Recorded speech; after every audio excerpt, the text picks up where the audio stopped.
Sam had always been a night owl, so working late into the night as a freelance writer meant his routine revolved around the silence and solitude of the dark hours. He loved it, until one night something broke that silence. It was around 2:30 a.m. when his phone rang. The ringtone blared loudly, shattering the quiet. Sam groggily reached over and saw an unknown number flashing on the screen. He hesitated, but answered. "Hello?" There was only static on the other end of the line. Sam pulled the phone away, confused. A cold shiver ran down his spine as the static faded, and a voice, barely a whisper, came through. "I'm outside." His heart raced. Sam's first thought was a prank call, some misguided attempt at scaring him. But he checked the window. The streetlights illuminated his neighborhood, empty and peaceful. No one was in sight. "Who was this?" Sam asked, his voice more forceful now. The line went dead. The call rattled Sam, but he tried to shake it off. He locked all the doors and turned the lights down low, trying to get back to work. But his focus was shattered. His thoughts kept drifting to the eerie voice and the chilling phrase, "I'm outside." The next night, as he settled into his routine, it happened again. The same phone call at exactly 2:30 a.m. This time the voice was clearer, more distinct. "I'm still here." Sam's pulse quickened. He ran to the window again. He looked out, his heart hammering in his chest, but once again there was no one. The street was empty. His mind raced as he checked the locks on the doors. He grabbed his phone, trying to trace the number, but it was untraceable. He called the police. They reassured him that prank calls were common and that he should block the number. Sam did just that, but the feeling of being watched lingered. For the next few nights, Sam couldn't escape the calls. Each time they came with increasing urgency. "You're not alone." "I'm closer now." Each time Sam looked out the window, half expecting someone to be standing there, but no one was ever visible. He began to notice strange occurrences in the house, things out of place, lights flickering, doors creaking open when he was sure he had closed them. One morning, Sam woke up to find his front door wide open. He had locked it the night before, but the worst part? He found a small, unfamiliar object lying on his doorstep, an old, cracked cell phone just like his, but without a SIM card. The phone rang again, and Sam's blood ran cold as he answered it. "You didn't believe me, did you?" His voice shook. "Who is this? What do you want from me?" The line went silent for a moment, and then a whisper filled his ear. "I'm already inside." Panic set in. Sam immediately grabbed a flashlight and began searching his house. He checked the closets, under the beds, behind the furniture, every room, every corner, but there was nothing. It was completely empty. That night, Sam decided to stay awake, determined to catch the person behind the calls. He sat by the window, his eyes darting to every movement in the shadows, waiting for something, anything, that might hint at the intruder's presence. The phone rang again, exactly at 2:30 a.m., but this time it was different. The voice on the other end was no longer a whisper. It was loud, clear, and almost taunting. "I'm standing right behind you." Sam spun around, his body frozen with terror. The room was empty. His heart pounded in his chest, and his hands shook as he reached for the door to his apartment. He needed to get out. As he turned the handle, the door wouldn't budge. It was locked from the inside.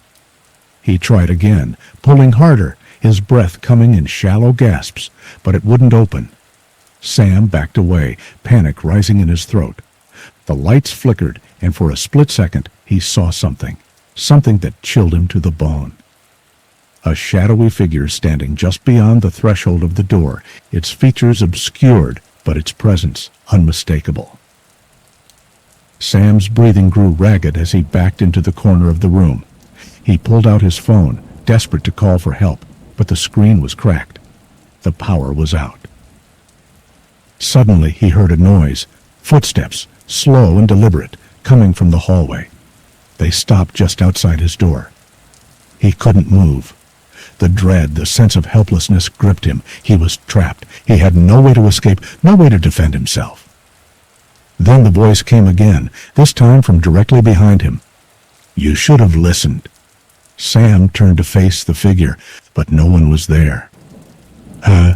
The footsteps were still coming closer. The figure stepped into the room, its face still hidden by darkness, but Sam could hear its breath, ragged and strained, as though it was suffocating. The figure whispered one final time, "I've been waiting." And then the lights went out completely. The next morning, when the police arrived after receiving an emergency call from Sam, they found his apartment in disarray. There was no sign of struggle, but Sam was gone. His phone was left behind, cracked and covered in what appeared to be a strange, dark substance. It was the same phone he had received the calls on. His keys were gone, and the front door was wide open, as though Sam had left in a hurry. Days later, a neighbor came forward, claiming they had seen a figure standing in the hallway just before Sam's disappearance, an unfamiliar man covered in shadows.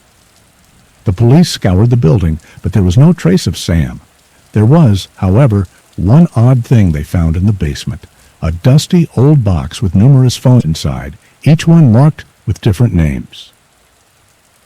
Each phone had been left behind by the previous tenants of the apartment building. Ella had never been one to believe in superstitions or paranormal activity. But everything changed when she moved into the old house on West Pine Street. The house was beautiful, full of character and charm, with wide windows and hardwood floors that creaked in the quiet of the night. It was the kind of place Ella always dreamed of living in. She never expected to find anything sinister. The house had been empty for a few years before Ella moved in. It had a history, of course, but nothing too dark. At least that's what the landlord had said. When she first walked through the door, she felt a slight chill, but she dismissed it as a draft. In the hallway there was an antique mirror. It was large, framed in dark wood, and looked out of place in the otherwise modern home. Ella wasn't sure why the previous owners had left it, but she decided it didn't matter. The mirror would stay. Over the next few days, Ella grew accustomed to her new surroundings. She unpacked boxes and arranged furniture, but there was one thing she couldn't shake: the mirror.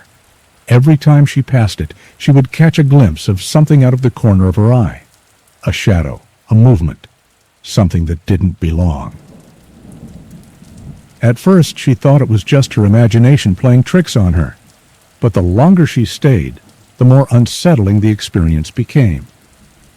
One morning, as she walked past the mirror to get to the kitchen, she stopped dead in her tracks. The reflection in the mirror was different. It wasn't her reflection. Ella's heart skipped a beat. A woman stood in the mirror, staring at her with hollow eyes. Her hair was long and wild, her clothes tattered and old. The woman didn't move. She just stared, unmoving. Ella's breath caught in her throat as she turned around, but no one was there. The room was empty. She rushed over to the mirror, her hand trembling as she touched it. The glass was cold to the touch, and nothing seemed out of place. No one was behind her. But when she looked back into the reflection, the woman was still there. The reflection smiled slowly, and that's when Ella felt it, an icy, suffocating sensation. That night, Ella couldn't shake the feeling that someone was watching her. The house felt off, as if it had a life of its own. She lay in bed, the covers pulled tightly over her, but sleep wouldn't come. Every small sound, the ticking of the clock, the rustling of the trees outside, felt amplified. Around 3 a.m., she heard it. A soft tapping coming from the hallway. Tap, tap, tap. Her heart raced. Ella tried to convince herself it was nothing, maybe the wind rattling the house, but it sounded like footsteps, light and deliberate, like someone walking slowly. The tapping stopped. Then she heard something even more unsettling, a whisper. "Come closer." The voice was faint but distinct, and it came from the direction of the mirror. Ella's breath hitched. She couldn't move. She stayed frozen under the blankets, her body trembling, not sure if it was her mind playing tricks or something far more sinister. But she knew one thing. She wasn't alone. The next morning, Ella tried to push the events from her mind. She convinced herself she was simply tired and that the old house creaked in strange ways. But that afternoon, as she was cleaning, she found something unusual. A small, old-fashioned key under the rug in the living room. The key was rusted, with an intricate design that seemed out of place, but it was the only thing that felt real to her, something tangible. She picked it up and went to the mirror in the hallway. To her surprise, she found a small keyhole hidden behind the glass, almost like a secret compartment. Her hands shook as she inserted the key and turned it. There was a soft click, and the mirror slid open, revealing a hidden space behind it. Inside was a box, old, dusty, and locked. She didn't hesitate. With trembling hands, she pried it open. The contents were chilling. A faded photograph, a journal, and a small piece of paper. The photo was of a woman, the same woman she had seen in the reflection. But in the photo, the woman's eyes were not hollow. They were full of life. The writing in the journal spoke of dark rituals, of a mirror that trapped souls and used their energy to stay alive. The woman's name was Annabelle.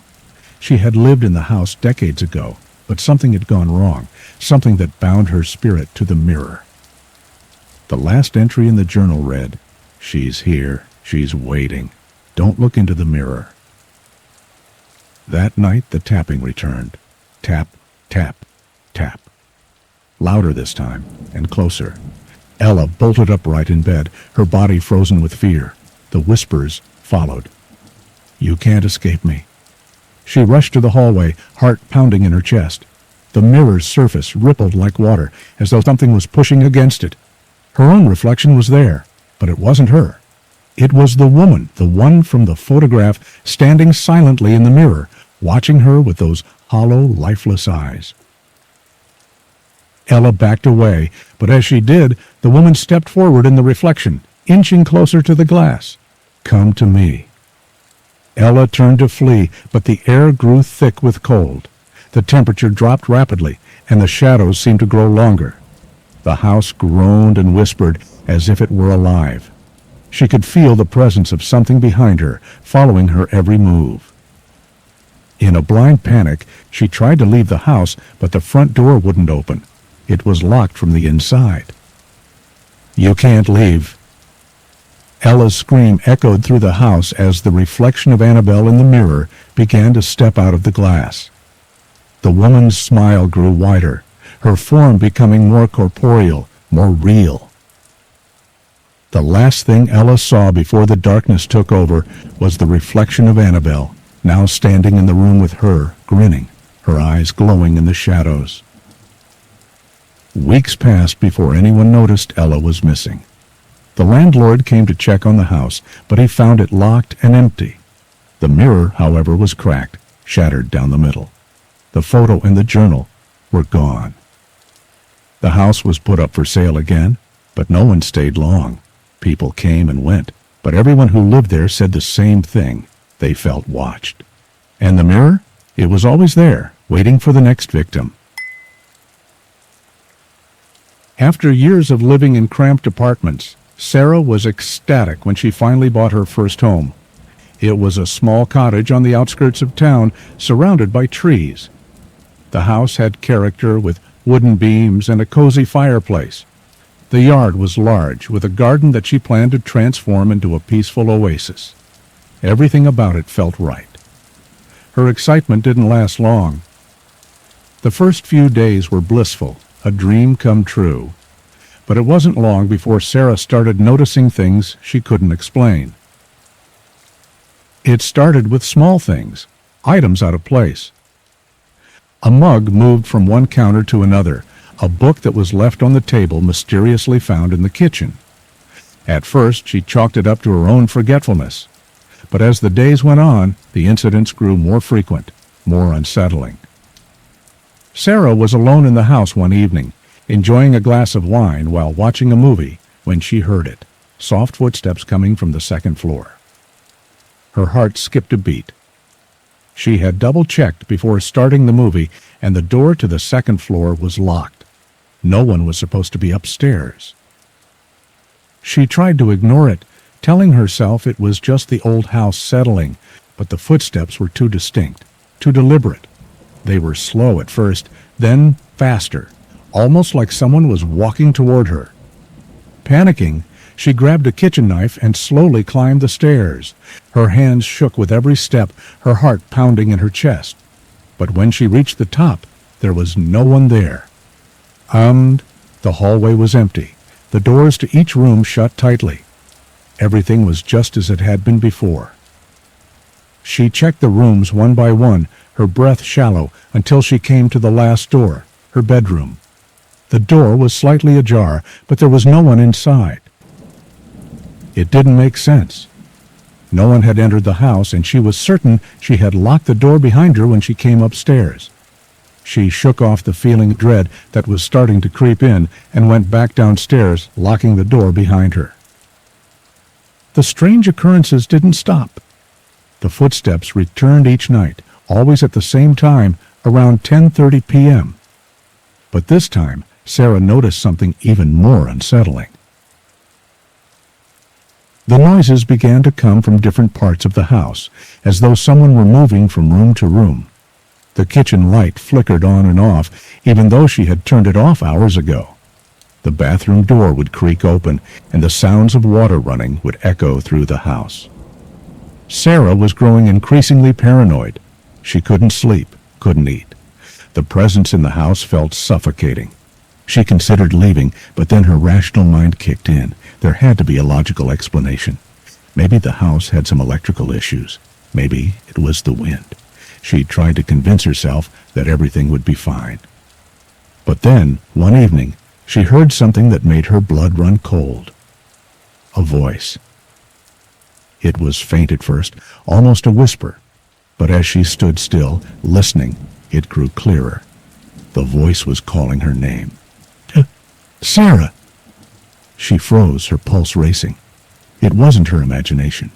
It was a voice, a low, male voice, coming from upstairs. With shaking hands, she grabbed her phone and dialed 911, but the line went dead. Panic set in. She felt trapped in her own home. The next day, Sarah couldn't take it anymore. She called a local paranormal investigator, hoping for some rational explanation, something she could cling to. The investigator, a middle-aged man named Mark, arrived in the late afternoon. Mark was methodical and calm, setting up his equipment in the living room. He seemed unimpressed by the house's history, but Sarah could see the skepticism in his eyes.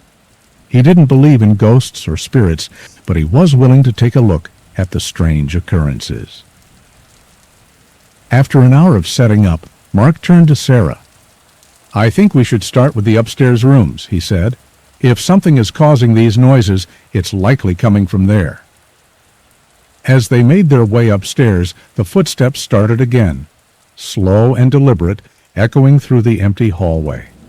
Sarah and Mark exchanged a nervous glance, but Mark remained calm, motioning for Sarah to follow him.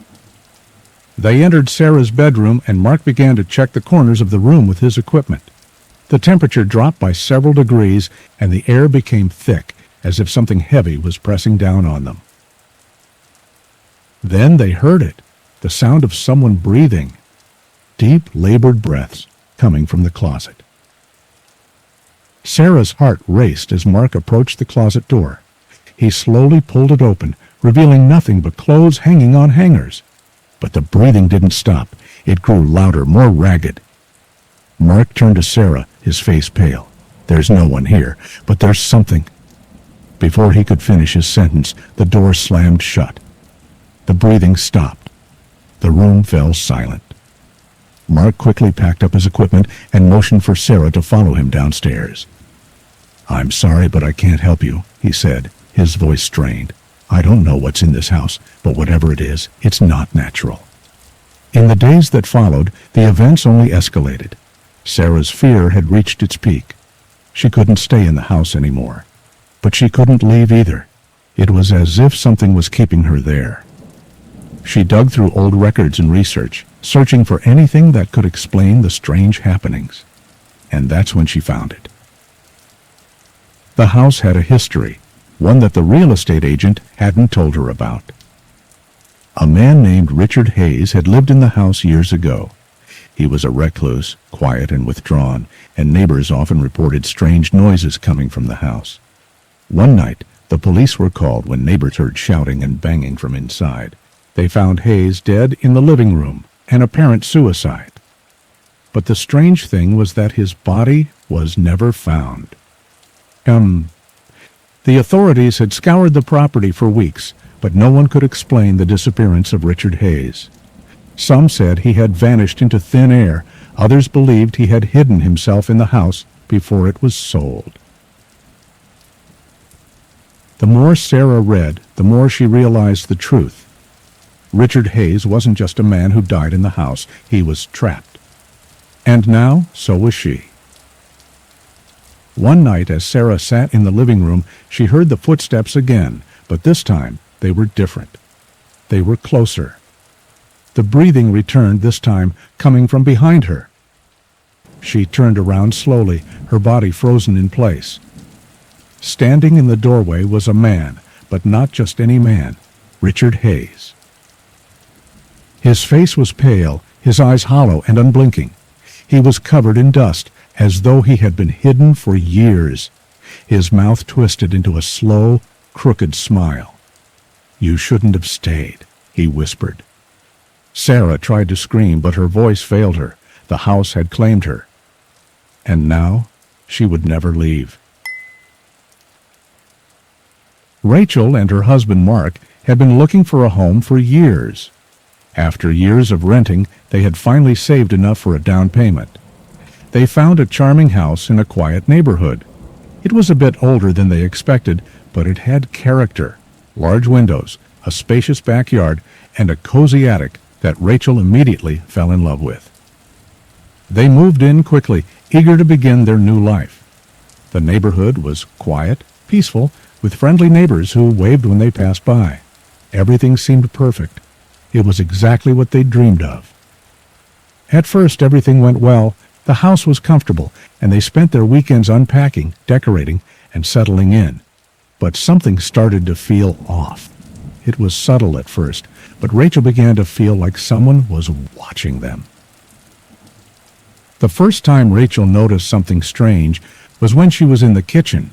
She was making coffee in the morning, and she could have sworn she saw a shadow flicker outside the window.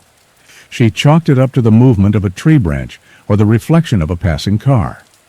But then it happened again, a few days later. She noticed the shadow again, just outside the kitchen window, always the same time of day. She told Mark about it, but he dismissed it. "It's probably just someone walking by," he said. "You know how the shadows play tricks in the morning light." But Rachel couldn't shake the feeling. The sensation of being watched lingered. And it wasn't just in the kitchen. It was in the living room, the hallway, even the bedroom. There were times when she'd be alone in the house, and she'd hear soft creaks from the attic, as though someone was walking around up there. But when she'd go up to check, there was no one. It didn't make sense. One evening, as they sat on the couch watching TV, Rachel looked out the living room window. She gasped. Standing in the yard, near the edge of the fence, was a figure, a man, just standing there, staring directly at her. Mark immediately stood up, confused. "What's wrong?" "There's someone in the yard," Rachel said, her voice trembling. Mark went to the window to look, but when he checked, the figure was gone. It was as if he had vanished into thin air. "I don't see anyone," Mark said, confused. Maybe it was a neighbor or someone passing by. But Rachel was sure of what she had seen. She didn't feel comfortable being in the house anymore, but Mark reassured her that it was probably just a random person walking by. They locked all the windows and doors, and Rachel tried to shake off the feeling of unease. Weeks passed, and the unease continued. Rachel began to feel like the house was closing in on her. But things took a more sinister turn one afternoon when she received an envelope in the mail. There was no return address. She opened it carefully, and inside was a single typed letter. It read, "I see you. I know where you are. I know what you do. I'm always watching." So, Rachel's stomach turned. She showed the letter to Mark, who immediately dismissed it as a prank. But Rachel couldn't shake the feeling that this letter had come from someone who knew far more about them than a stranger could know. The next day, Rachel found another letter. This one was on the doorstep. It was more detailed than the first one, mentioning things Rachel and Mark had done in the past few days, places they had visited, errands they had run. It was as if the writer had been following them. Terrified, Rachel went to the police. But when they took the letter and investigated, they found no leads. There were no fingerprints, no other identifying information. The letter had been mailed from a nearby town, and there were no security cameras or witnesses to help trace the sender. The police told her to be cautious, but there wasn't much more they could do without more evidence. Rachel and Mark locked all the doors and windows even more tightly, but Rachel still couldn't shake the feeling that someone was out there watching them. The days turned into weeks, and the feeling of paranoia grew stronger. Rachel became hyper-aware of every sound: the creak of the floorboards, the hum of the refrigerator, the sound of someone moving upstairs when she was home alone. She started checking the windows constantly, and Mark had to calm her down more than once when she became frantic. He kept telling her to relax, that everything would be okay, but Rachel felt like she was losing her mind. Then, one night, things took a terrifying turn. Rachel was alone in the house, sitting in the living room with the lights dimmed. She was reading a book when she heard something, a faint tap on the window. At first she ignored it, thinking it was a branch brushing against the glass. But then it came again, louder this time. Tap, tap. Her heart raced. She slowly stood up and walked over to the window. There, standing just outside the glass, was the same figure, a man with his face pressed against the window, staring directly at her. She screamed, backing away from the window. Her mind raced. Was this the person who had been sending the letters? Was this the same person who had been watching her? She grabbed her phone, called Mark, and told him to come home immediately. She also dialed 911.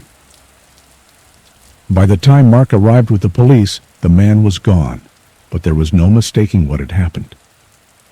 The police conducted another search of the area. They found no sign of the man, no trace of where he could have gone, but as they checked the yard, they found something disturbing.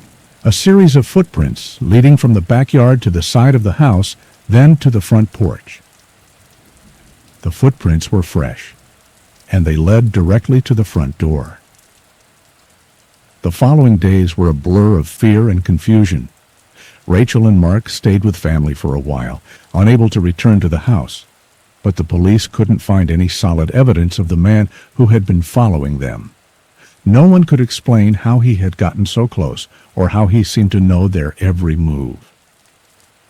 Months later, after much investigation, the police made a shocking discovery.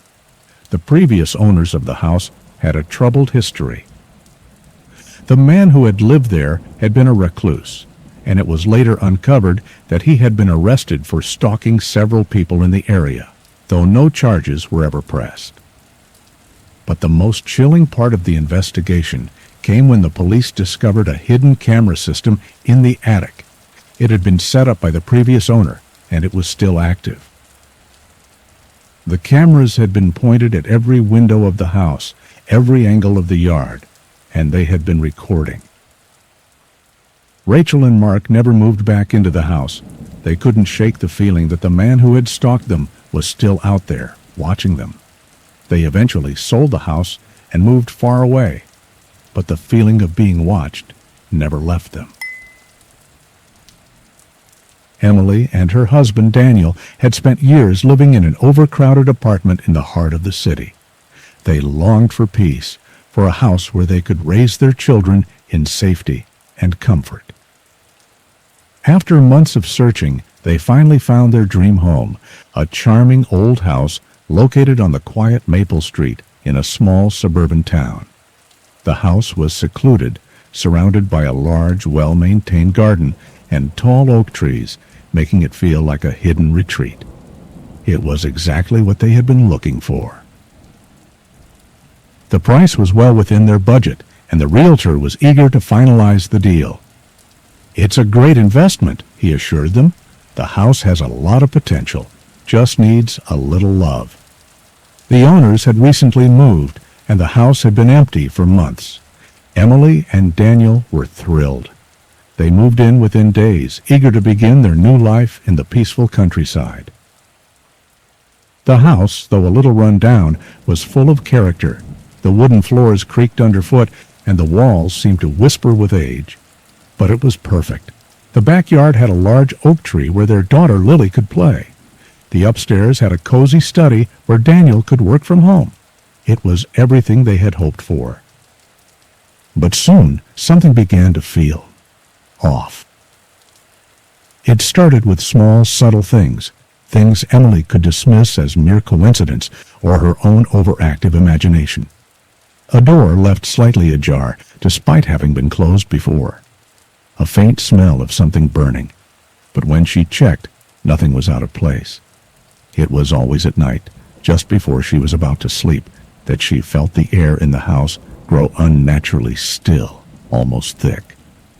One evening, as Daniel worked late in his office, Emily sat in the living room reading. Lily had already gone to bed. The house was quiet except for the occasional rustle of leaves outside the window. She felt the familiar chill of the room, but she was too tired to pay much attention. As she turned the page in her book, she heard a faint tapping on the window coming from outside.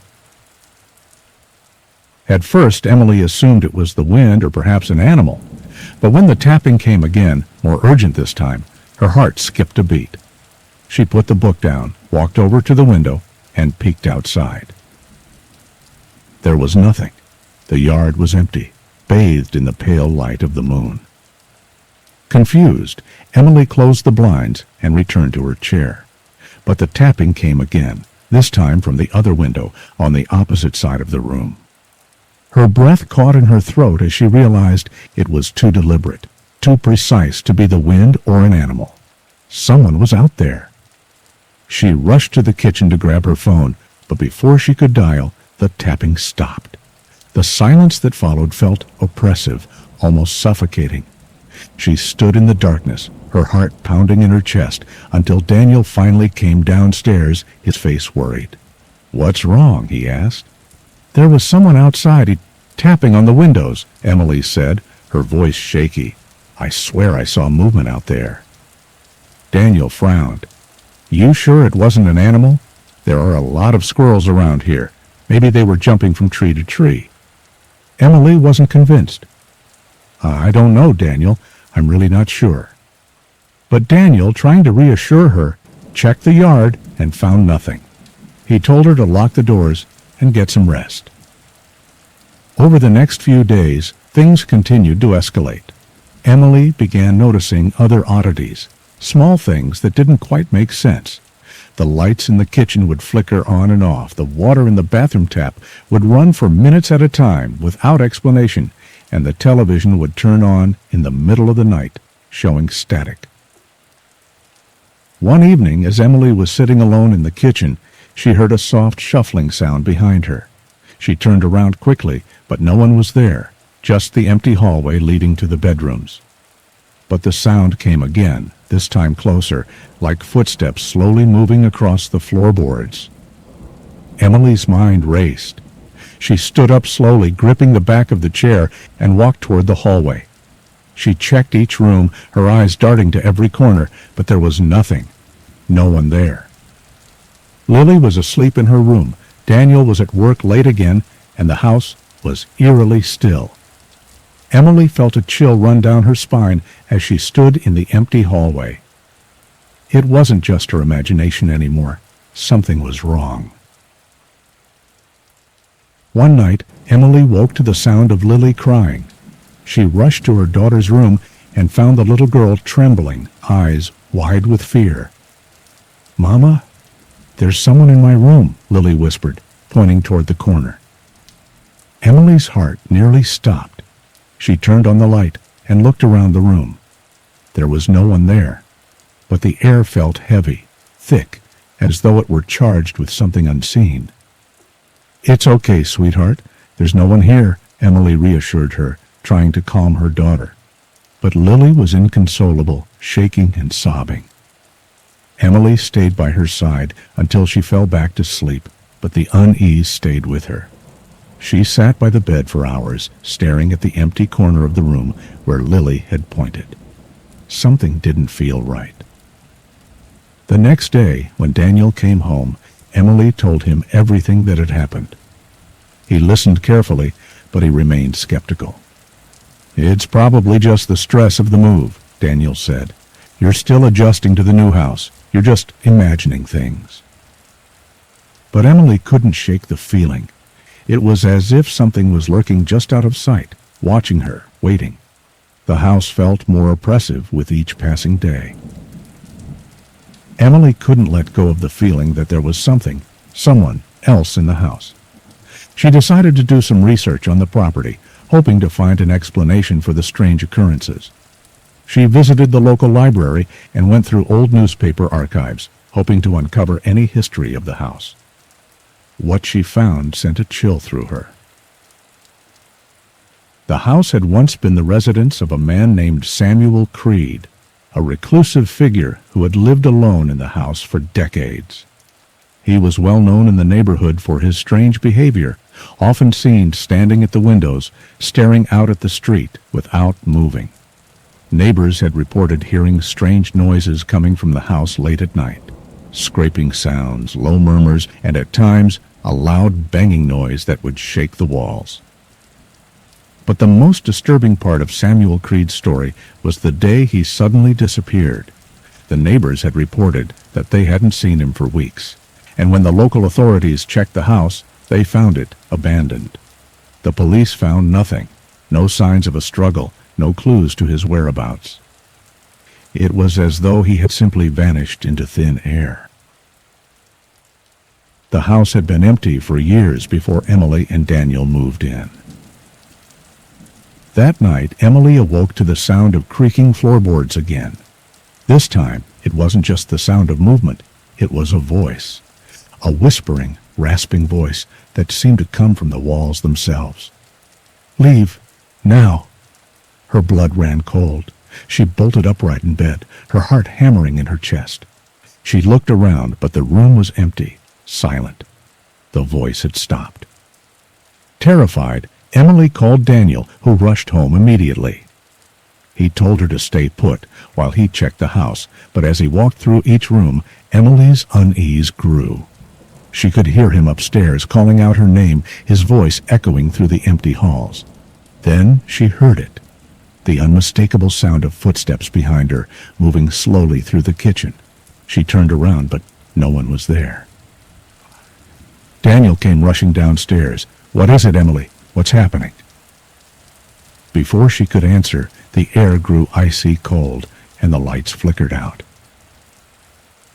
A loud crash came from the attic, followed by the unmistakable sound of something or someone moving in the darkness. Suddenly, the door to the attic creaked open. Daniel and Emily went upstairs, following the sound of footsteps. As they approached the attic door, they both heard the faintest whisper. "I've been waiting for you." When they opened the attic door, they found the room exactly as it had been left. The boxes, the old furniture, the dust. But in the far corner, something stood out. A chair facing the wall with a long black coat draped over it. As they stepped closer, they saw a reflection in the dusty mirror that hung on the wall behind the chair. A figure stood behind them, its face pale, hollow, with eyes that seemed to gleam with hunger. Emily screamed, but when she turned around, the figure was gone. It was then they realized the truth. The house wasn't haunted. Samuel Creed was never gone. He had never left. He had simply hidden himself in the walls, waiting for the next tenants. And now, they were his next victims.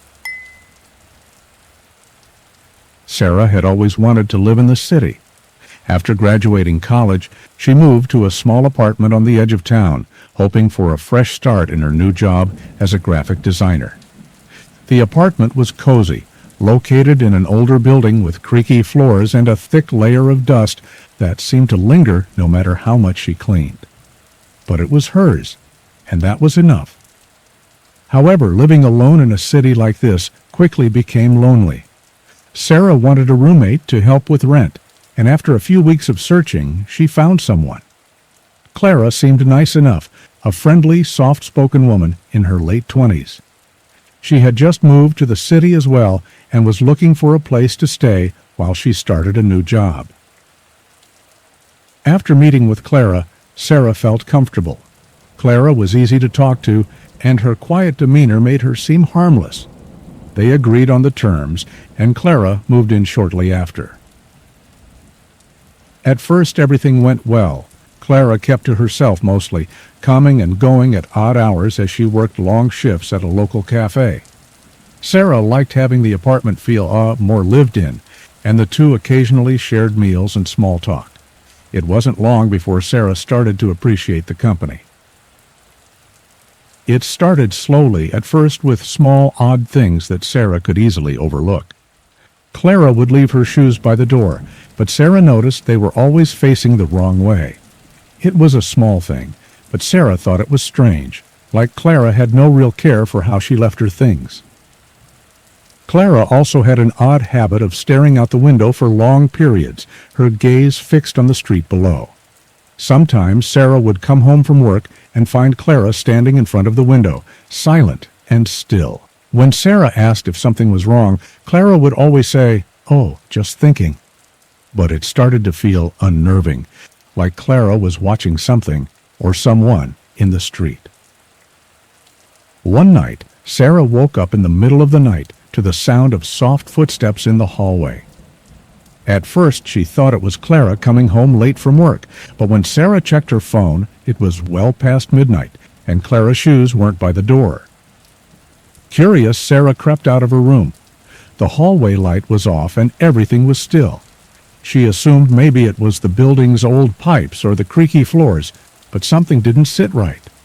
She felt as if she wasn't alone. The next day, things grew even stranger. Sarah couldn't find her favorite jacket, a soft, cozy wool sweater that she always wore in the colder weather. She searched through every room, thinking maybe she had misplaced it, but it was nowhere to be found. When Clara came home, Sarah mentioned it casually. "Hey, have you seen my blue jacket? I can't find it anywhere." Clara paused for a moment before shaking her head. "No, I haven't seen it." A week later, another item was missing, a pair of Sarah's favorite earrings. She remembered leaving them on the bathroom sink after her shower, but when she went back to grab them, they were gone. At first, she thought she might be losing her mind, but then she remembered how Clara had a habit of borrowing small things. She had even once borrowed Sarah's shampoo when she ran out. But this time, Sarah didn't feel comfortable asking Clara about the missing items. The thought of Clara having taken them without asking sent a wave of discomfort over her. The odd behavior reached a peak one evening when Sarah returned from a long day at work. She had barely stepped inside the door when she heard Clara's voice in the living room. It was strange, though. Clara was speaking softly, and her words were too muffled for Sarah to make out. Sarah figured Clara was talking to someone on the phone. But when she entered the living room, Clara was sitting by herself on the couch holding her phone, but it wasn't on. Clara looked up at Sarah and gave her a tight-lipped smile. "Oh, hey," Clara said. "I didn't hear you come in, just thinking." Sarah frowned, confused. "I thought I heard you talking to someone. You didn't hear it." Clara's eyes widened slightly. "No, I was just sitting here. Maybe it was the TV." Sarah let it go, but she couldn't shake the feeling that something wasn't right. She couldn't figure out why Clara would have been talking to someone when the phone wasn't even on. How? It wasn't until the locked room incident that Sarah's anxiety turned into full-blown terror. One evening, Clara asked Sarah if she could store some boxes in the spare bedroom. Sarah agreed, figuring it was no big deal. But after that, she noticed something peculiar. Clara had been spending more and more time in that room. At first, it seemed normal enough. Clara would go in there to organize her things, but soon Sarah noticed that Clara seemed to be spending hours in that room, often late into the night. Sarah never saw her come out, and when she asked, Clara gave vague answers, saying she was just sorting through some old things. But one night, as Sarah was heading to bed, she noticed something even stranger. The door to the spare room was locked. Sarah had never locked it herself, and Clara hadn't mentioned locking it. She knocked softly on the door. "Clara, are you in there?" There was no answer. She knocked again, this time a little louder. "Clara, can you let me in?" Still no answer. Sarah felt a surge of unease. There was something off about the situation. She decided to let it go for the night and went to bed, but the thought of that locked door lingered in her mind. The next day, Sarah couldn't shake her growing suspicion. That evening, after Clara left for work, Sarah decided to investigate. She stood in front of the spare room door, her hands shaking slightly as she fumbled for the key to unlock it. The door creaked open, revealing the dimly lit room. Sarah was taken aback by what she saw. The room was filled with boxes, yes, but it was also filled with old photos, newspaper clippings, and piles of letters, papers scattered all over the floor. It was clear Clara had been spending a lot of time in here, but that wasn't what disturbed Sarah the most. On the far wall, pinned to the wall with old thumbtacks, was a large photo of Sarah. It had been taken from the hallway during one of those nights when Clara had been staring out the window. Sarah's heart raced. She stepped closer, her breath coming in shallow gasps. The photo was from months ago. She remembered taking it when she had gone to pick up groceries, but the terrifying part was that Clara had been watching her that day. Then Sarah noticed something else. There, on the desk, was her missing jacket, her earrings, and a few other personal items she had been looking for. It was like Clara had been collecting them, watching Sarah from the shadows, taking everything that was hers. In the corner of the room, there was also a journal. Sarah hesitated, but opened it. The pages were filled with strange, cryptic writing, notes about her life, where she went, who she spoke to, what she ate, how she slept. The more Sarah read, the more her skin crawled. Clara returned home that evening, and Sarah confronted her. The truth came spilling out in a flood of tears and frantic words. Clara admitted that she had been following Sarah for weeks, ever since they moved in together. She had been obsessed with Sarah, studying her every move, keeping track of everything she did. I just wanted to be close to you," Clara sobbed. "I didn't mean to scare you. I thought if I kept watching you, if I could just understand you better, maybe you'd feel the same. Maybe you'd like me as much as I liked you." Sarah was horrified. She called the police and Clara was taken away, but the sense of violation lingered long after she was gone. The apartment, once a place of peace and solitude, was now forever tainted by Clara's obsession. Sarah moved out shortly after, leaving the city behind. Emily had always been an independent woman. Her job as a marketing manager for a growing tech company required long hours, and her commute was nothing out of the ordinary, a 30-minute drive from her suburban apartment to the office. She didn't mind it. The quiet, solitary ride gave her time to think, and she often enjoyed the peace of the early mornings before the city fully awoke. One particular Tuesday, however, something felt different. As she merged onto the freeway, she noticed a black car behind her. It wasn't unusual, traffic was always heavy in the mornings. But this car stayed a little too close. Emily couldn't see the driver's face, but she could feel the car tailing her more aggressively than she liked. Every time she changed lanes, the black car would mirror her movements. At first, Emily dismissed it. Probably just someone in a rush, she thought. But as the car continued to follow her through several turns and exits, her unease started to grow. She was used to long drives, but this felt like something more.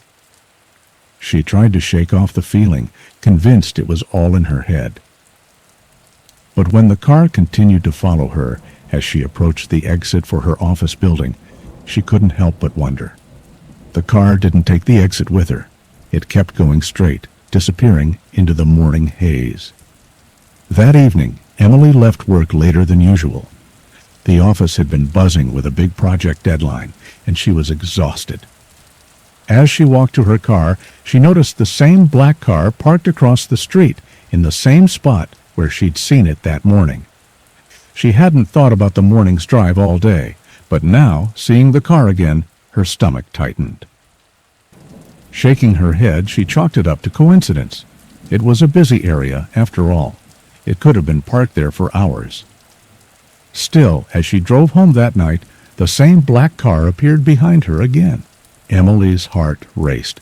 She tried to shake the feeling that she was being watched. The car wasn't tailing her as aggressively now, but it was there, always a few car lengths behind.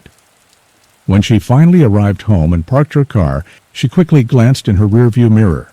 The black car was still there, sitting on the same street corner. Emily locked her doors and rushed into her apartment. She tried to convince herself that she was overthinking things, but her anxiety wouldn't let up. That night she slept fitfully, the image of the black car etched into her mind. The following days unfolded in a disturbing pattern. The black car was there every time Emily left for work, and it seemed to follow her no matter which route she took. It wasn't just a coincidence anymore. It was as if the driver knew exactly where she was going.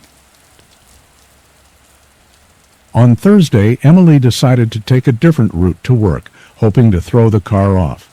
She took back roads and side streets, hoping to lose the driver behind her. But when she checked her rearview mirror, the black car was still there. It was becoming impossible to ignore. Emily's anxiety began to escalate. She would glance over her shoulder at red lights, feeling the weight of eyes on her. She would hear the faint hum of the engine as it idled just behind her, too close for comfort.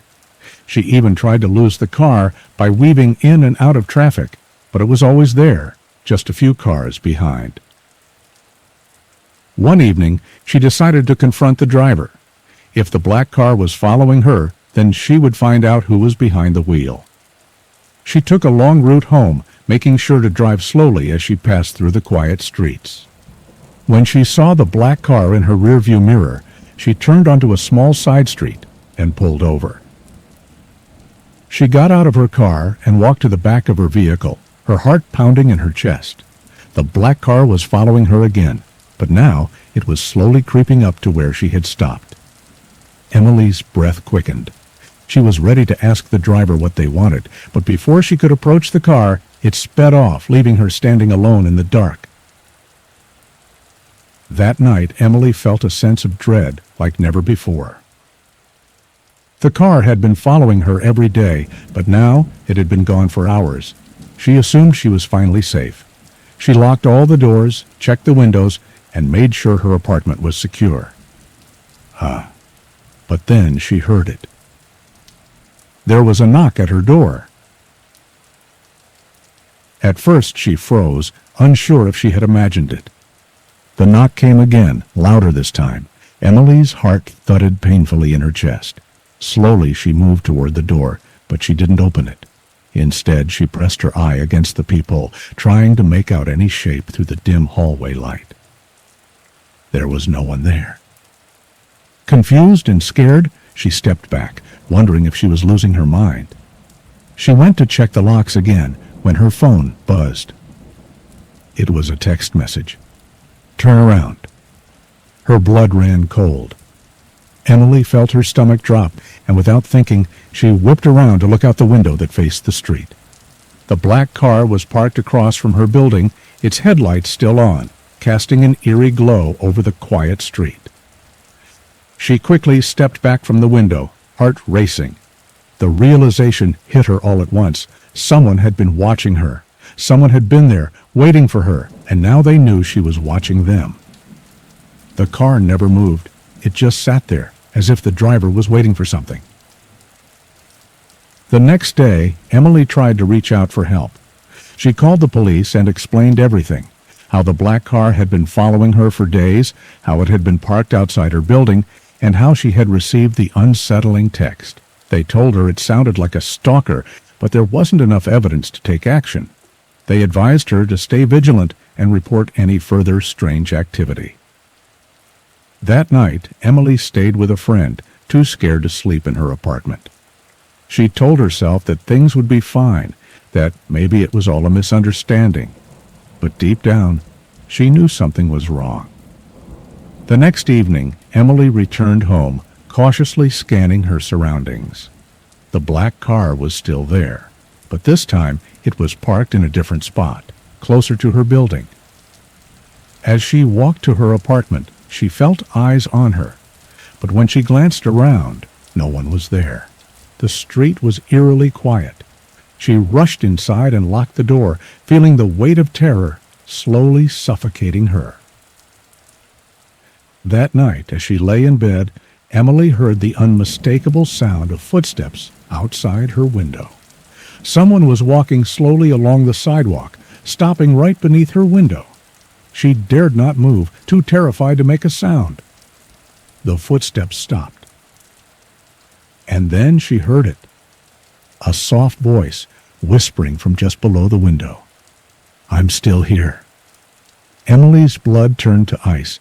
There was no way anyone could know she was awake, and there was no way anyone could have gotten so close without her hearing them approach. The voice had been just out of sight, and it made her feel more helpless than she had ever felt in her life. Emily never went back to her apartment.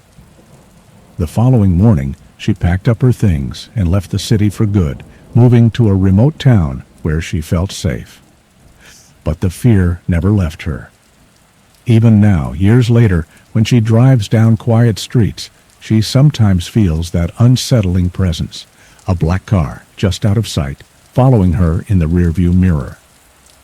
She doesn't know who it was or what they wanted, but every day she lives with the horror that someone was watching her every move, waiting for the right moment to strike.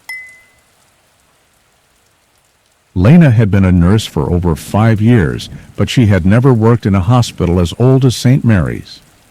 The building, located on the outskirts of town, was known for its antique charm, but also for its unsettling history.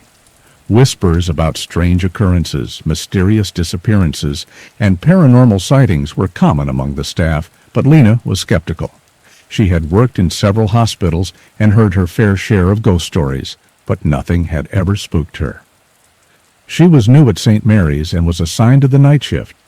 It was a quiet hospital, with most patients asleep at night, and the hallways were eerily silent. The only sounds were the occasional beeping of machines or the soft shuffle of nurses' shoes across the floor.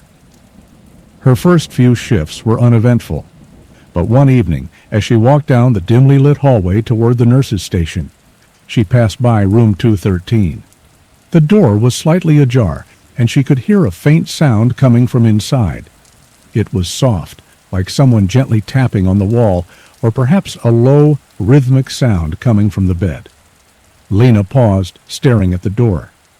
She didn't think much of it at first, but something about the room unsettled her.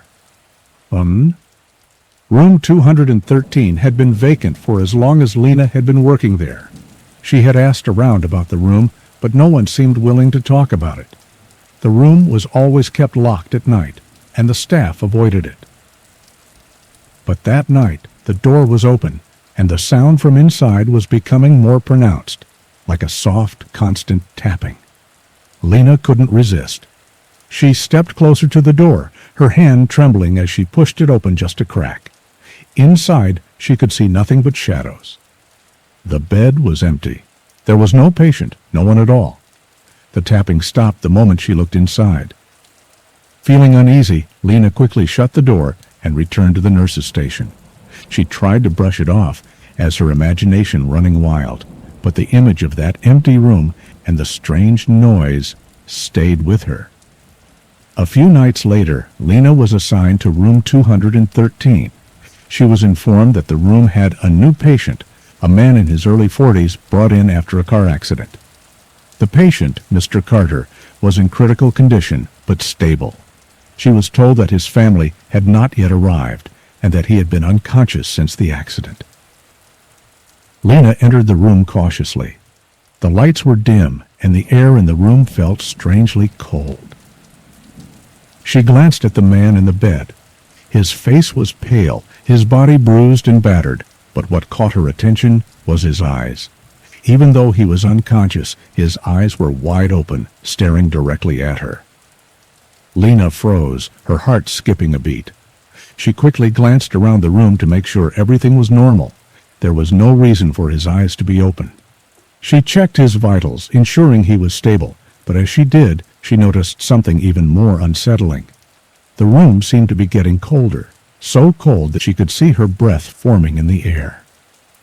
Suddenly, the man's hand twitched. Lena's blood ran cold.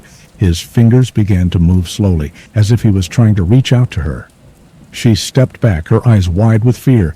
She had seen patients respond to stimuli in strange ways, but this was different. There was no reason for Mr. Carter to be moving like this, especially when he was supposed to be in a coma. She stepped out of the room to check the charts, trying to rationalize the strange movements.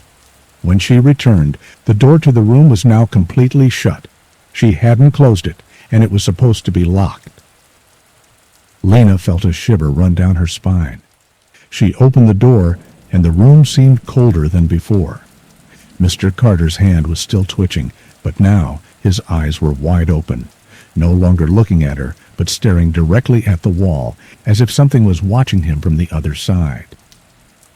Lena quickly left the room, telling herself that she had imagined it all. But as she walked down the hallway, she couldn't shake the feeling that something was terribly wrong. She had to return to check on him again. As the night dragged on, Lena continued to hear strange noises in the hospital. At first they were small, footsteps echoing down empty hallways, the soft sound of doors opening and closing on their own. But it wasn't until later that night, when she passed by room 213 again, that the noises became more distinct. This time it wasn't just tapping. It was a voice, low, whispering, almost unintelligible. The sound was coming from within the room, and it was so soft that Lena had to press her ear to the door to hear it clearly. She could barely make out the words, but it sounded like someone was saying, "Help me, please." Lena's blood ran cold. She had checked on Mr. Carter just an hour ago, and he was still in his coma, unresponsive. There was no way he could be talking.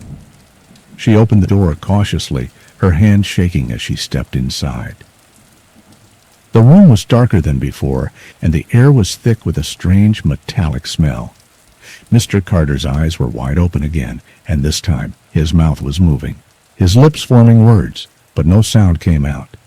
The whispering wasn't coming from him. It was coming from somewhere else, somewhere in the room, behind the walls. Lena took a step back, her heart pounding in her chest. The whispering grew louder, more frantic. "Help me, please. They're coming." Suddenly the room grew colder still. Lena could see her breath fogging in the air, and she began to feel as though she was suffocating. The walls seemed to close in around her, and she could hear the unmistakable sound of someone breathing just behind her. She spun around, but no one was there. The whispering continued, but now it was louder, as though multiple voices were speaking at once. Her legs turned to jelly, and she ran out of the room, slamming the door behind her. So, the following day, Lena decided to look into the history of room 213. She couldn't get the image of Mr. Carter's unblinking eyes and the whispering voices out of her mind. What had happened in that room? Why did it feel so wrong? After some digging, Lena uncovered a chilling story. Room 213 had been the site of a tragic event many years ago. A young woman named Sarah had been brought to the hospital after a car accident, much like Mr. Carter. She had been unconscious for several weeks, but when she finally woke up, she claimed that she had been hearing voices in the room, voices that begged her to help them. The hospital staff had dismissed it as a side effect of her injuries, but one night Sarah had suddenly screamed and collapsed. She died shortly after. The room had been sealed off for months, and the incident was swept under the rug. No one ever spoke of it again, but whispers of Sarah's restless spirit began circulating among the staff. Lena was horrified by the discovery. She wondered if Mr. Carter's condition was somehow linked to Sarah's, if the voices were not just the ramblings of a comatose patient, but something far darker. That night she returned to room 213. The door was slightly ajar, and she heard the soft whispering again. This time she didn't hesitate.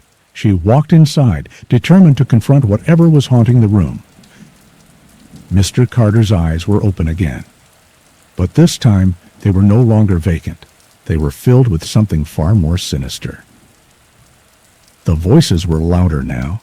The walls seemed to pulse with a life of their own. And as Lena stepped closer to the bed, she realized the horrifying truth. Mr. Carter wasn't the only one in the room. Behind him, standing in the shadows, was a figure, a woman, her face twisted in agony, her eyes wide with terror. Sarah's ghost had never left. Jenna was no stranger to night shifts. She'd been working them for years at various jobs, but none as isolating as the one she recently took at the old logistics warehouse on the edge of town. The job was simple: monitor the security cameras, log the incoming and outgoing shipments, and ensure everything was locked up tight. The pay was decent, and the quiet nights suited her. Or so she thought. The warehouse was massive, stretching over several acres, with endless rows of shelves towering into the darkness. During the day, the place bustled with workers loading and unloading trucks, but at night it was a hollow shell, silent except for the faint hum of the fluorescent lights and the occasional groan of the metal beams as the building settled. Her shifts were from 10 p.m. to 6 a.m. She worked alone, her station set up in a small room overlooking the main floor. There were cameras positioned throughout the warehouse, giving her a clear view of every aisle, corner, and entry point. But as empty as the place seemed, Jenna couldn't shake the feeling that she wasn't alone. On her third night, as Jenna sipped her coffee and stared at the monitors, she noticed something odd. One of the cameras located in the farthest corner of the warehouse flickered for a moment before going black. She frowned, tapping the screen, but it didn't come back on.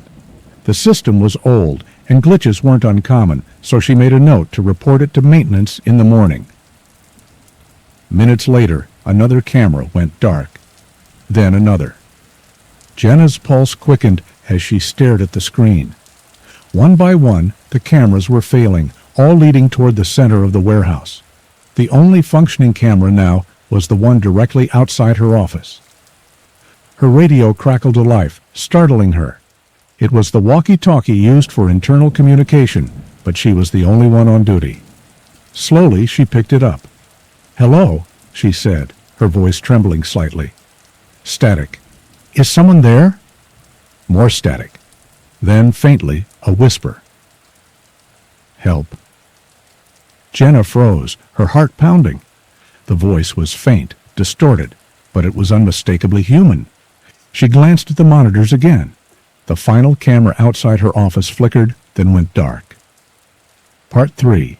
The Stranger in the Warehouse. Jenna grabbed her flashlight and stepped into the vast, empty warehouse. The beam of light cut through the darkness, illuminating the dusty floor and endless rows of shelves. She kept the walkie-talkie clipped to her belt, but it remained silent as she walked cautiously toward the center of the building. "Hello," she called out. Her voice echoed through the cavernous space, but there was no response. The air felt heavy, oppressive, and she noticed that the temperature had dropped significantly. Her breath misted in front of her as she moved deeper into the warehouse. She rounded a corner and stopped. A single pallet jack stood in the middle of the aisle, its wheels glistening as if it had just been used. Jenna knew it hadn't been there before. Her co-workers were meticulous about putting equipment away at the end of the day. As she stared at the pallet jack, she heard a faint sound behind her, a soft scraping, like something being dragged across the concrete floor. She spun around, her flashlight darting through the shadows, but the aisle was empty. The walkie-talkie crackled again. "You shouldn't be here."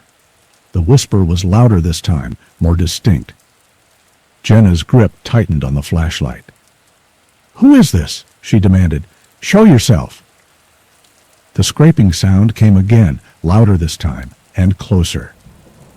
Jenna turned and saw it, a figure at the far end of the aisle, partially hidden in the shadows. It was tall and thin, its posture unnatural, as though its limbs were slightly too long for its body. "Hey!" Jenna shouted, her voice shaking. The figure didn't move. It just stood there, watching her. Slowly, it raised an arm and pointed down the aisle toward the center of the warehouse. Jenna hesitated, fear rooting her to the spot, but curiosity, or perhaps something deeper, compelled her to move forward. The figure disappeared as she approached, dissolving into the shadows like smoke. She reached the end of the aisle and found herself standing before a heavy locked door she'd never noticed before. It was old, made of rusted metal, with no visible handle or keyhole. Her walkie-talkie crackled once more. "Don't open it." The whisper was different now, urgent, almost panicked. Jenna felt her pulse racing as she stared at the door. She should have turned back, should have called for help, but something about the door drew her in. She reached out to touch it, and the moment her fingers made contact, a loud clang echoed through the warehouse. The door creaked open on its own, revealing a staircase leading down into darkness. The air that rushed out was icy cold, carrying with it the faint smell of decay.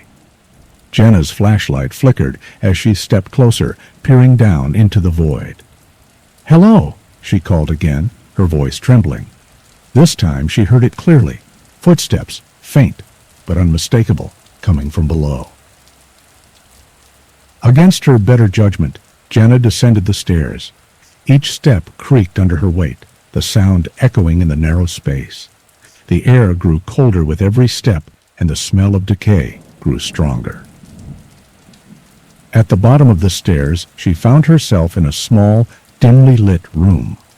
The walls were lined with old filing cabinets and rusted machinery, and in the center of the room was a large metal table. Chains dangled from the ceiling, their ends stained with something dark and dried. Jenna's flashlight flickered again, and she felt a chill run down her spine. On the floor, just beneath the table, was a trail of fresh footprints, bare, human footprints, leading toward a doorway at the far end of the room. The walkie-talkie crackled to life once more. "It's too late."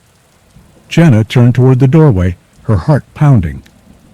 As she approached, she saw something lying on the floor, an old security badge. She picked it up and froze when she read the name. Jenna Thompson. A cold, hollow laugh echoed through the room, and the door slammed shut behind her. The lights flickered, and the sound of footsteps surrounded her, closing in from all sides.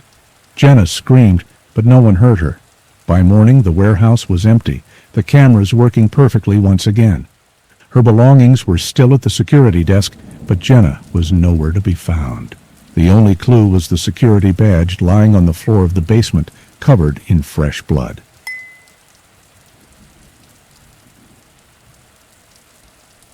It was 11:47 p.m. when Sam got the call. His best friend, Chris, had been stranded on an empty stretch of Highway 26 after his car broke down. Chris's voice was shaky on the phone, filled with urgency. "Sam, can you come get me? My car just... It stopped working. It's completely dead. I don't feel right out here. Something's wrong. Sam tried to lighten the mood. Relax, man. I'll be there in 30 minutes tops. Chris didn't laugh. Just hurry. Sam grabbed his keys and headed out. The highway was infamous for being eerily deserted late at night. No gas stations, no rest stops, and only the occasional car. But Sam knew Chris would do the same for him, so he didn't think twice. The drive was uneventful at first. The streetlights disappeared as Sam turned onto Highway 26, plunging him into near darkness. His car's headlights barely cut through the dense fog that seemed to cling to the road. The only sound was the hum of the engine and the faint rustle of the wind. Sam's phone buzzed with a message from Chris. "Where are you? It's getting worse here." Sam frowned and quickly texted back, "10 mins, stay calm." As he continued, his headlights caught something on the side of the road, a figure. Sam's heart skipped a beat as he slowed down, squinting to make out the shape. It was a man standing on the shoulder, facing away from the road. He wore a tattered jacket and stood unnaturally still.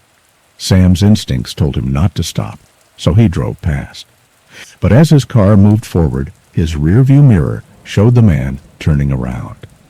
Brr, the man had no face. Sam shook off the unease, telling himself it was just his imagination or a trick of the fog. But his grip on the wheel tightened.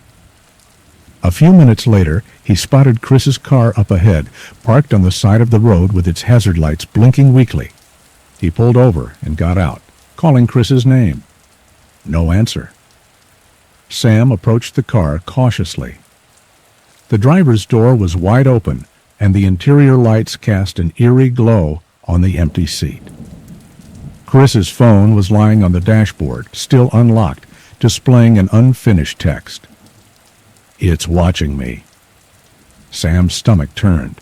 He called out again, louder this time. "Chris, where are you?" From somewhere in the distance, he heard a faint voice. "Sam, over here." The voice came from beyond the road, near the edge of the woods that lined the highway. Sam hesitated, but followed the sound. "Chris? Are you okay? Sam?"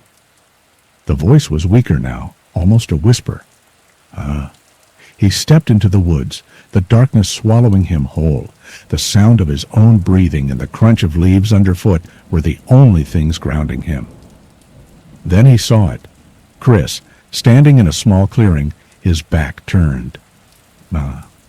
Relief washed over Sam. "Chris, what the hell are you doing out here?" Chris didn't move. "Hey, I've been calling you. Are you hurt?" Still no response. Sam stepped closer and placed a hand on Chris's shoulder.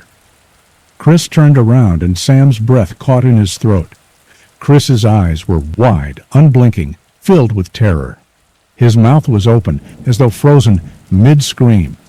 But the worst part was the deep, bloody handprints on his throat, as if someone, or something, had tried to strangle him.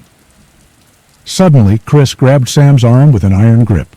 His voice was a hoarse whisper. "It's still here. Don't turn around." Sam froze. He could feel it now, the heavy presence behind him, cold and oppressive, like the air itself was suffocating him. "What is it?" Sam whispered, his voice trembling. Chris didn't answer. His grip tightened, and he started to pull Sam backward. "We need to leave. Now." Sam resisted, his curiosity overpowering his fear. He glanced over his shoulder. There it was. A figure stood at the edge of the clearing, impossibly tall, its elongated limbs draped in shadows. Its face, or lack of one, was featureless, a blank expanse of pale, ashen skin, but its presence radiated malice, as though it thrived on fear. The creature began to move, its steps slow and deliberate, its limbs bending at unnatural angles. The ground seemed to darken beneath it, and the air grew colder with each step it took. Chris yanked Sam harder, snapping him out of his trance. "Run!" The two of them bolted back toward the highway, their breaths ragged, hearts pounding. The creature didn't run, but glided after them, its unnaturally long arms reaching out, its movement impossibly fast despite its deliberate pace. Sam reached the road first, fumbling with his car keys. "Get in," he shouted, but Chris stumbled and fell. The creature was nearly upon him. Sam didn't think. He ran back, grabbing Chris under the arms and dragging him toward the car. The creature's shadow loomed over them, and Sam could feel its icy breath on the back of his neck. They made it into the car just as the creature's claw-like hand slammed against the window, leaving a smear of dark, viscous fluid. Sam floored the gas pedal, the tires screeching as they sped away. They didn't stop driving until they reached the outskirts of town. Chris sat silently in the passenger seat, staring straight ahead, his face pale and his hands trembling. Sam glanced at him. What happened out there? What was that thing? Chris shook his head, his voice barely audible. "It's not over. It never stops." Sam frowned, but before he could respond, his phone buzzed. He glanced at the screen. It was a text from Chris. "Thanks for coming, but I didn't make it. Look behind you." Sam's blood ran cold. Slowly, he turned to look at the passenger seat. It was empty. The last thing Sam saw was his phone screen flickering before the car veered off the road and into the darkness. Ethan never thought he'd end up working as a night watchman at Hollow Rest Cemetery. The job paid well, and since he was between gigs and struggling to pay rent, he didn't think twice about taking it. The manager, an old man named Mr. Carter, gave him minimal instructions. Patrol the grounds every 2 hours, ensure no one vandalized the graves, and stay in the small office for the rest of the shift. "Don't wander too far off the main path," Mr. Carter had warned, his voice grave, "especially near the older section. Things get strange out there." Ethan laughed it off. Cemeteries didn't scare him, and he figured the stories were just local legends meant to spook newcomers. The first few nights were uneventful. The cemetery was eerily quiet, with nothing but the rustling of leaves and the occasional hoot of an owl to break the silence. Ethan found the solitude oddly comforting. But on the fourth night, things began to change. It started with the whispers. Ethan was making his usual rounds, flashlight in hand, when he heard it. A soft, almost imperceptible murmuring. At first he thought it was the wind, but as he paused to listen, he realized it was coming from the ground. He crouched near one of the older graves, the name on the weathered headstone too faded to read. The whispers were faint, fragmented words that he couldn't quite make out. "Hello?" Ethan called, feeling foolish but unable to ignore the sound. The whispers stopped. The silence was deafening, pressing in on him like a physical weight. Ethan shook his head and stood up, chalking it up to fatigue. But as he turned to leave, a soft voice, barely above a whisper, reached his ears. "Don't leave me." Ethan rushed back to the office, his heart pounding. He told himself it was just his imagination, but something about the voice lingered in his mind. That night he decided to avoid the older section entirely. But during his second patrol, his flashlight flickered and went out, plunging him into darkness. He cursed under his breath, smacking the flashlight until it sputtered back to life. When the beam illuminated the path ahead, Ethan froze. Standing about 20 feet away was an old, crumbling mausoleum he hadn't noticed before. It wasn't marked on the map Mr. Carter had given him, and he could have sworn it hadn't been there the previous nights. Drawn by a mix of curiosity and unease, Ethan approached the mausoleum. The iron gate creaked as he pushed it open, revealing a set of stone steps leading down into the earth. A chill emanated from the entrance, far colder than the night air. Ethan hesitated, but the sound of faint whispers drifting up from below compelled him to move forward. The stairs ended in a small, dimly lit chamber. The walls were lined with niches holding ancient urns, and in the center of the room was a stone slab that looked like it had been used as a table. Ethan's flashlight flickered again, and he felt the oppressive weight of the air around him. Then he heard it, a low growl that didn't sound human. Before he could react, the walkie-talkie on his belt crackled to life. "Ethan, get out of there!" It was Mr. Carter's voice, frantic and filled with fear. Ethan's heart raced. "What's going on? How do you know where I am?" "I told you to stay out of the older section," Mr. Carter shouted. "You've disturbed the keeper." "The keeper," Ethan echoed, but before he could get an answer, the growling grew louder, and the shadows in the room seemed to come alive. A figure emerged from the darkness, tall and gaunt, its skeletal frame draped in tattered robes. Its face was obscured by a hood, but Ethan could feel its hollow gaze piercing through him. The keeper moved slowly, its bony hands extending as it whispered in a voice that seemed to come from all directions at once. "You do not belong here." Ethan backed away, his flashlight trembling in his grip. "I'm sorry. I didn't mean to." The keeper raised a hand, and the air grew colder. The whispers grew louder, filling Ethan's mind with fragmented voices, pleas, cries, and screams of the dead. He dropped the flashlight and clutched his head, falling to his knees. "Leave this place," the keeper hissed, its voice reverberating through the chamber, "or join them." Ethan didn't need to be told twice. He scrambled to his feet. Ethan bolted up the stairs, the whispers following him like a rising tide. The air felt heavier with every step, as though unseen hands were trying to pull him back into the depths. He reached the iron gate and shoved it open, the hinges shrieking in protest. Once outside, he didn't stop running until he reached the cemetery office.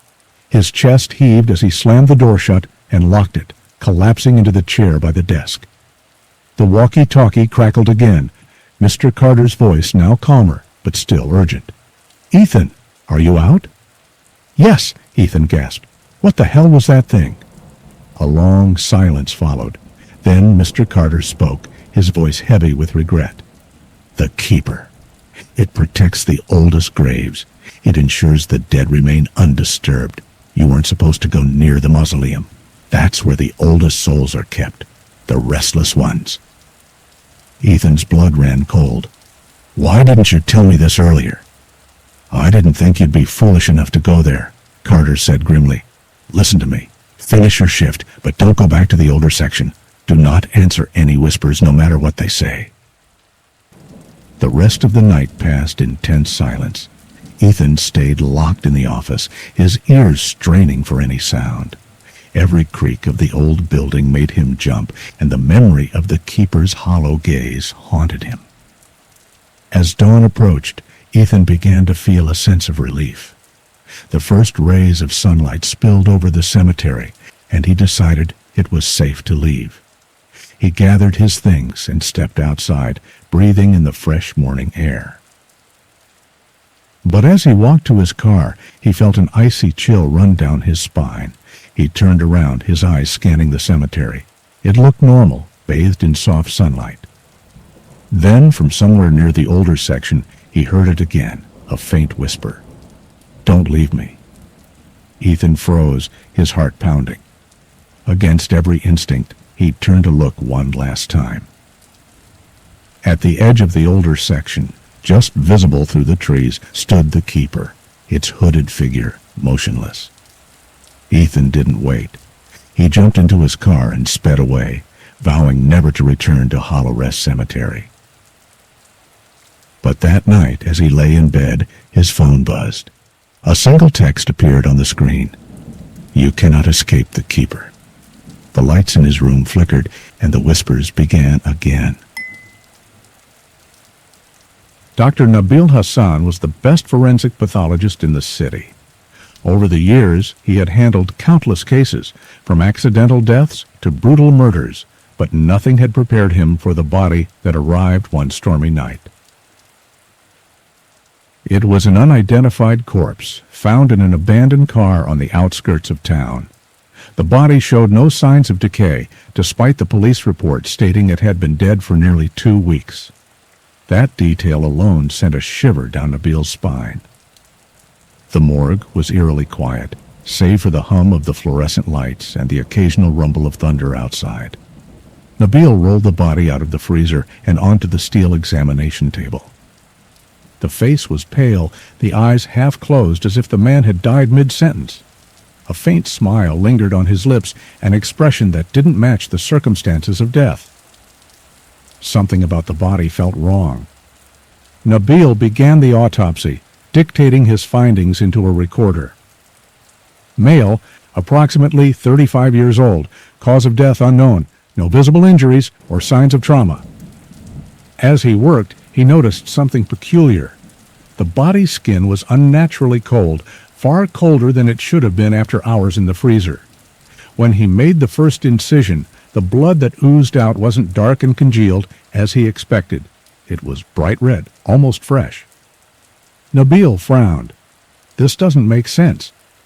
He paused and stepped back, staring at the body.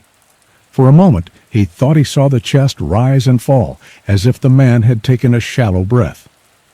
"No," he muttered, shaking his head. "It's just my imagination." But deep down, he wasn't so sure. As the night went on, strange things began to happen. The lights in the morgue flickered, plunging the room into brief moments of darkness. The temperature dropped sharply, making Nabil's breath visible in the air. Then came the whispers. At first they were faint, indistinct murmurs, like a distant conversation. Nabil thought they were coming from the hallway, but when he opened the door, it was empty. Returning to the autopsy room, he found something that made his stomach churn. The body had shifted slightly on the table. He was certain he had left the arms resting at the sides, but now one arm was bent, the hand lying across the chest. Nabil stared at the body, his pulse quickening. "This can't be happening," he whispered. The whispers grew louder, echoing around the room. Determined to finish the autopsy, Nabil pushed his fear aside and focused on his work. He reopened the chest cavity, examining the organs. Everything appeared normal except for the heart. It was larger than average, with veins that pulsed faintly under the light. As he leaned closer, the body's head turned slightly. Nabil froze. His eyes darted to the face. The man's eyes were open. They stared directly at him, wide and glassy, as if pleading for help.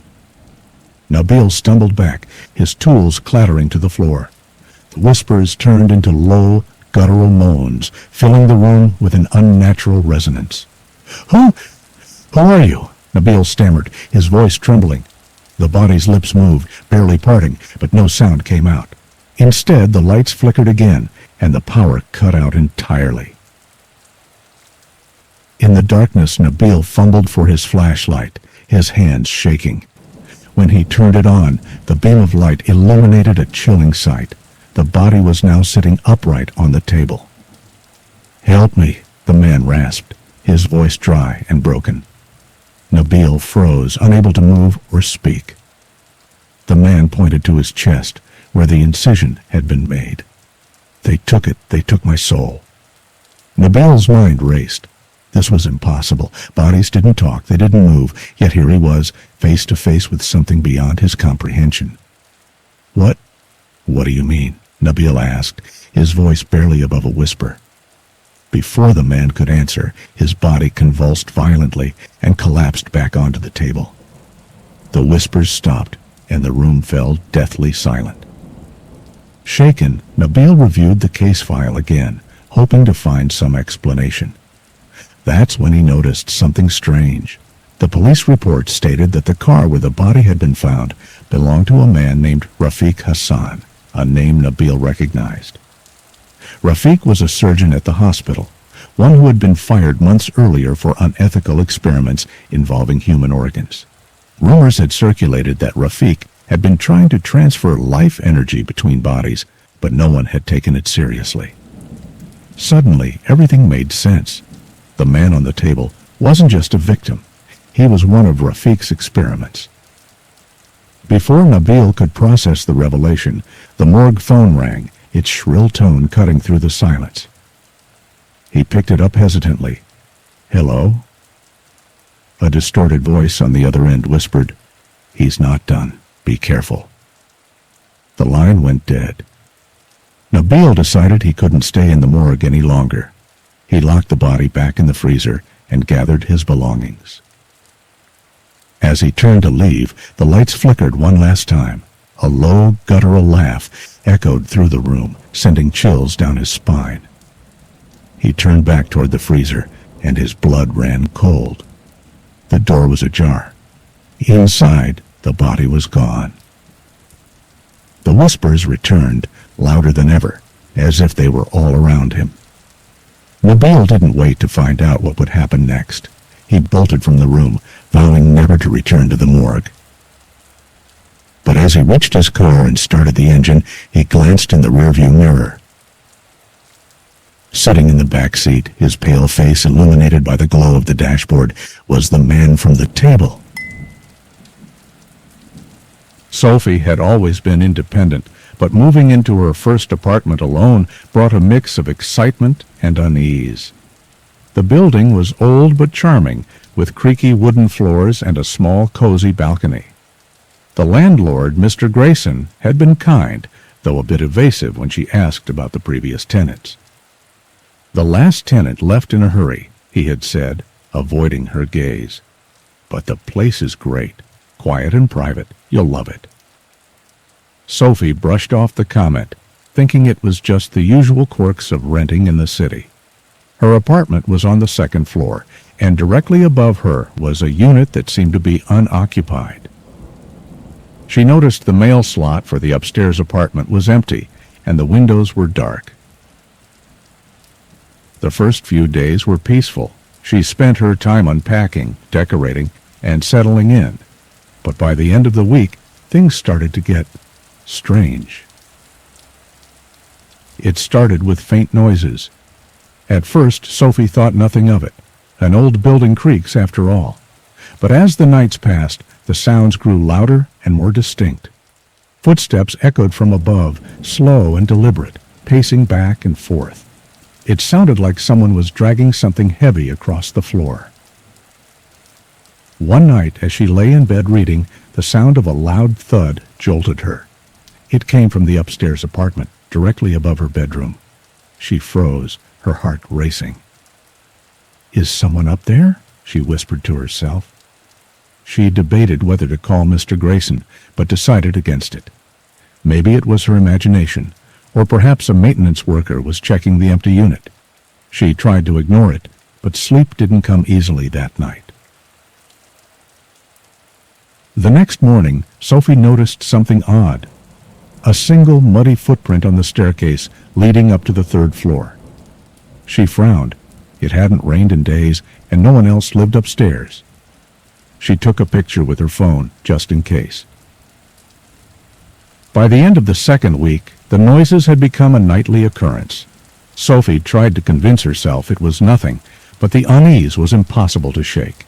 She began leaving her lights on at night and double-checking her locks. One evening, as she sat on her balcony, sipping tea, she glanced up at the window of the upstairs apartment. Her breath caught in her throat. A woman was standing there. She was pale, with long, dark hair that fell over her face. Her expression was impossible to read in the dim light, but she was staring directly at Sophie. Sophie's hands trembled as she grabbed her phone to take a picture, but when she looked back, the window was empty. She rushed inside, locking the balcony door behind her. "It's just my mind playing tricks," she muttered, though she didn't believe it. She tried calling Mr. Grayson to ask if someone had moved into the upstairs unit, but the call went straight to voicemail. That night, Sophie was awoken by a loud crash. She bolted upright, her heart pounding. The sound had come from the kitchen. She grabbed a flashlight and crept down the hallway, every shadow seeming to shift and move. When she reached the kitchen, she found the cabinet doors hanging open and the contents scattered across the floor. Her fridge door was ajar, the light inside flickering. But the most chilling detail was the muddy footprints trailing across the floor, leading to the balcony door. The next morning, Sophie decided she needed answers. She went to the local library to search for any information about the building. After hours of digging through old newspapers, she found something that made her blood run cold. Several years ago, a woman named Emily Harper had lived in the upstairs apartment. She had been reported missing by her family after weeks of no contact. Her disappearance was ruled suspicious, but no arrests were ever made. The article mentioned that her belongings were still found in the apartment, as if she had left in a hurry. Sophie's hands shook as she read the final line. Neighbors reported hearing strange noises coming from her unit in the weeks leading up to her disappearance. Determined to uncover more, Sophie confronted Mr. Grayson. When she mentioned Emily Harper, his face paled. I didn't think anyone would look into that," he stammered. "What happened to her?" Sophie demanded. Mr. Grayson hesitated before finally speaking. "She wasn't the first tenant to disappear from that unit, and she wasn't the last." That night, Sophie decided she couldn't stay in the apartment any longer. She began packing her things, her nerves on edge. The footsteps upstairs had started again, louder than ever, and they didn't stop. It sounded as if someone was running back and forth, slamming furniture against the walls. As she carried a box to her car, she glanced up at the upstairs window one last time. The woman was there again, but this time she wasn't alone. A dark figure stood behind her, its face obscured, but its presence radiated malice. Sophie dropped the box and ran inside to grab the rest of her belongings. As she entered her apartment, she froze. The door to the staircase leading upstairs was wide open, though she had locked it earlier. From the darkness of the stairwell, she heard the faint sound of footsteps descending. Sophie grabbed her phone and dialed 911, her voice trembling as she explained the situation. The operator assured her that help was on the way, but the footsteps were growing louder, closer. Suddenly, the lights in her apartment flickered and went out. Sophie backed into a corner, clutching her phone like a lifeline. Her flashlight illuminated the stairwell, but it was empty. The footsteps had stopped. Then, from behind her, a whisper, "You shouldn't have come here." When the police arrived, they found Sophie unconscious on the floor. There was no sign of forced entry, no evidence of anyone else in the building. But Sophie insisted on what she had seen, her story fragmented by fear. She moved out the next day, leaving most of her belongings behind. The upstairs apartment remained vacant, its windows dark and uninviting. Months later, a new tenant moved in, and just like Sophie, they started hearing noises.